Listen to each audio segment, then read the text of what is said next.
Give the call to the Shadow Treasurer. My question is to the Treasurer.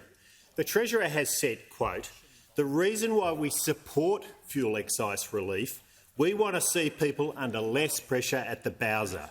Nothing could make me happier than if there was some pressure taken off families who are doing it tough." Why is the Treasurer now refusing to cut the fuel excise to provide immediate relief to cash-strapped Australian families? Order. Give the call to the Treasurer.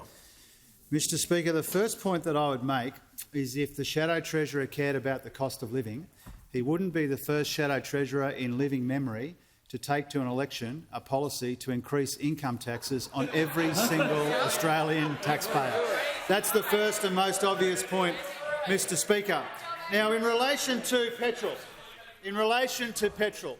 what we did on Tuesday night from this dispatch box is we found a way to give ongoing cost of living relief to every Australian taxpayer. The combination of cost of living relief, whether it's cheaper medicines, cutting student debt, strengthening Medicare, tax cuts, energy bill relief, a combination of temporary and permanent ongoing cost of living relief in the budget that we handed down on Tuesday night, Mr Speaker. Now, he asked me about comments from just before the last election.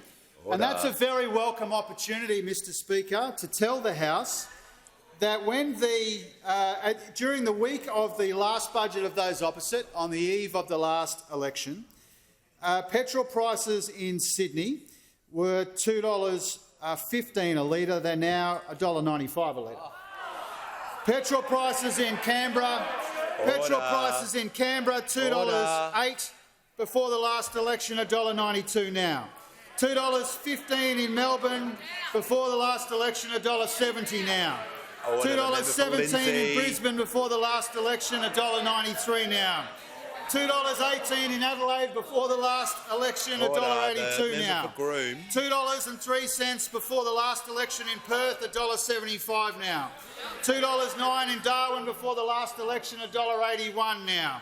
$2.23 in Hobart before the last election, $1.82 now, according to the Australian Institute of Petroleum weekly price report, Mr Speaker.